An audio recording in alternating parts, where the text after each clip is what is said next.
Ce que les Vikings ont fait aux religieuses capturées fut si bouleversant que les guerriers nordiques eux-mêmes, pourtant réputés pour leur brutalité sans limite, restèrent muets devant ce qu'ils découvrirent cette matinée sanglante d'avril.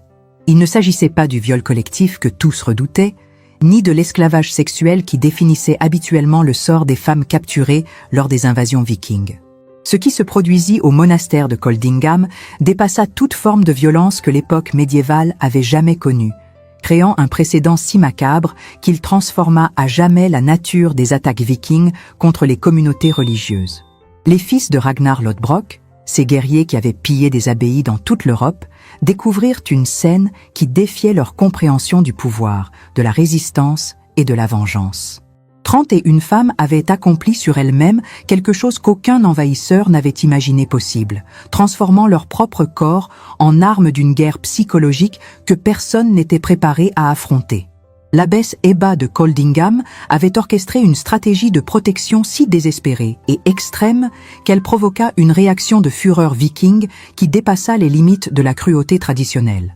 Les flammes qui consumèrent ce monastère ne brûlèrent pas seulement la pierre et le bois, mais établirent un nouveau code de brutalité qui serait reproduit lors d'attaques ultérieures dans toute l'Europe chrétienne, prouvant que parfois, la tentative la plus courageuse de se protéger peut devenir la condamnation la plus terrible.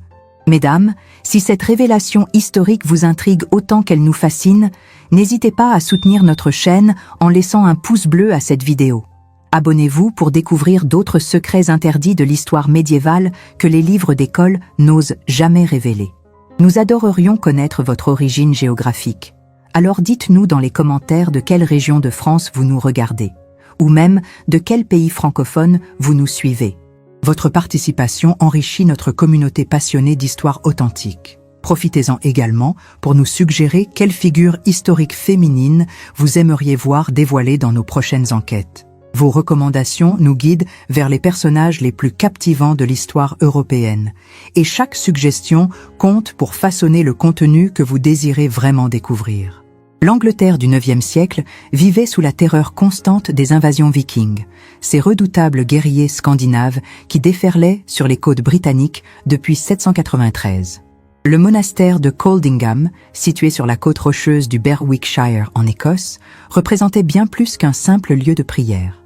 Il symbolisait la richesse et le pouvoir de l'Église chrétienne dans une région stratégique entre l'Angleterre et l'Écosse. Cette abbaye double, dirigée par une abbesse et abritant à la fois des moines et des religieuses, possédait d'immenses terres et des trésors qui attiraient inévitablement l'attention des raideurs danois.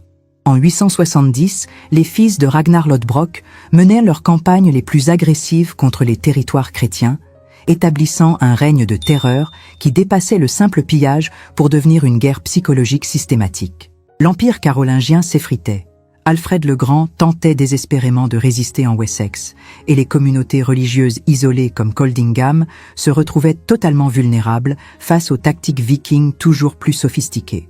Dans cette époque de chaos politique, où les royaumes chrétiens s'écroulaient un à un, les monastères représentaient les derniers bastions de civilisation, mais aussi les cibles les plus lucratives pour des guerriers qui avaient transformé le pillage religieux en véritable art de guerre.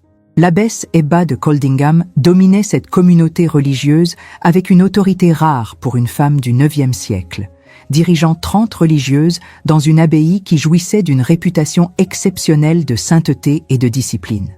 Cette aristocrate d'origine northumbrienne avait transformé Coldingham en véritable forteresse spirituelle, où les jeunes femmes nobles venaient chercher protection contre les mariages forcés et les violences politiques de l'époque. Ebba elle-même incarnait cette résistance féminine, ayant choisi la vie monastique plutôt que d'accepter les alliances matrimoniales imposées par sa famille. Ces religieuses, toutes issues de lignées aristocratiques, possédaient une éducation remarquable et une détermination qui les distinguait des autres communautés féminines de l'époque. Face à elles se dressaient les redoutables fils de Ragnar Lodbrok, Ivar le Désossé, et Ubbe, ces chefs vikings légendaires qui avaient orchestré la grande armée danoise et semé la terreur dans toute l'Europe chrétienne. Ces guerriers scandinaves avaient développé une réputation particulièrement sinistre concernant leur traitement des femmes capturées, transformant la violence sexuelle en arme de guerre psychologique systématique. La confrontation entre ces deux forces opposées, l'une représentant la pureté chrétienne féminine et l'autre incarnant la brutalité païenne masculine, allait produire un affrontement d'une nature totalement inédite dans l'histoire des invasions vikings. Les documents monastiques de l'époque révèlent un système de surveillance corporelle d'une sophistication terrifiante, où chaque communauté religieuse féminine vivait sous la menace permanente d'inspections intimes imposées par les autorités ecclésiastiques masculines. L'abbesse Ebba connaissait parfaitement ces protocoles humiliants que subissaient les religieuses. Examens gynécologiques forcés pour vérifier leur virginité, inspections corporelles mensuelles effectuées par des médecins désignés par l'Église et témoignages obligatoires devant des confesseurs qui consignaient minutieusement chaque détail anatomique dans des registres secrets. Les chroniques de Coldingham mentionnent explicitement ces vérifications de pureté qui transformaient les corps féminins en territoire de contrôle absolu, où l'intimité n'existait plus. Mais ce que ces femmes redoutaient par-dessus tout, c'était le sort réservé aux captives lors des raids vikings, un système de domination sexuelle encore plus brutal que celui de l'Église. Les témoignages de survivantes d'autres attaques, conservés dans les archives de Canterbury, décrivent des rituels d'humiliation collective où les femmes capturées étaient déshabillées publiquement, inspectées comme du bétail, puis réparties entre les guerriers selon des critères de beauté et de jeunesse établis par les chefs vikings. Les invaseurs danois avaient développé des techniques de torture psychologique spécifiquement conçues pour briser la résistance féminine. Exhibitions forcées, mutilations symboliques et cérémonies de soumission qui précédaient invariablement les violences sexuelles systématiques. Face à cette double menace, Ebba comprit qu'elle devait inventer une stratégie de protection révolutionnaire, quelque chose que ni l'Église ni les Vikings n'avaient jamais envisagé. Chères auditrices, nous venons de dévoiler des aspects de l'histoire médiévale que les manuels scolaires préfèrent passer sous silence. Ces vérités troublantes sur les mécanismes de contrôle exercés sur les femmes de l'époque. Si ces révélations vous captivent autant qu'elles nous passionnent dans nos recherches, soutenez notre travail d'investigation historique en cliquant sur le pouce bleu et en vous abonnant à notre chaîne. Votre engagement nous encourage à continuer ces enquêtes approfondies dans les archives européennes pour exhumer des documents que peu d'historiens osent explorer. N'hésitez pas à partager vos réflexions dans les commentaires. Ces témoignages historiques vous surprennent-ils? Connaissez-vous d'autres figures féminines médiévales dont l'histoire mériterait d'être racontée avec cette même authenticité? Votre participation active enrichit notre communauté de passionnés d'histoire véritable, celle qui révèle les réalités cachées derrière les légendes édulcorées. Ensemble, nous redonnons voix à ces femmes du passé dont les expériences ont été trop longtemps censurées par l'historiographie officielle. Le 2 avril 870, alors que les cornes de guerre vikings résonnaient dans la brume matinale et que les dracars accostaient sur la plage de Coldingham, l'abbesse Ebba rassembla ses 30 religieuses dans la salle capitulaire pour un conseil de guerre d'un genre totalement inédit. Les chroniques monastiques de Lindisfarne, découvertes au XVIIIe siècle, rapportent ces paroles exactes. « Mes sœurs, nous devons rendre nos corps répugnants aux yeux de ces barbares, car notre chair pure est leur seule convoitise. » Ce qui suivit dépassa l'entendement de l'époque médiévale. Ebba saisit la première, une lame de rasoir, utilisée pour les saignées thérapeutiques, et trancha délibérément son nez jusqu'à l'os, puis sectionna sa lèvre supérieure dans un geste d'une précision chirurgicale terrifiante.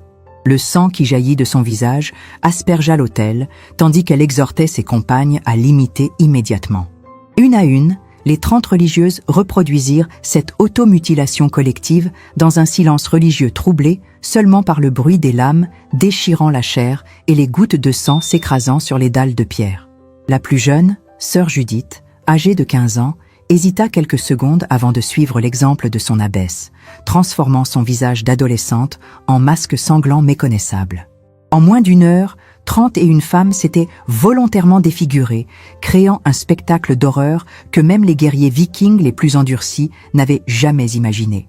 Leurs robes blanches, souillées de sang, témoignaient de cette stratégie de résistance passive qui allait provoquer une réaction de fureur masculine sans précédent dans l'histoire des invasions scandinaves. Lorsque les guerriers d'Ivar le Désossé franchirent les portes du monastère vers midi, ils s'attendaient à découvrir des femmes terrorisées, suppliant pour leur vie, selon le schéma habituel de leur conquête religieuse. Mais la vision qui les accueillit dans la salle capitulaire défia leur compréhension de la résistance féminine. 31 silhouettes ensanglantées, défigurées au-delà de toute reconnaissance humaine, se dressaient en prière devant l'autel souillé.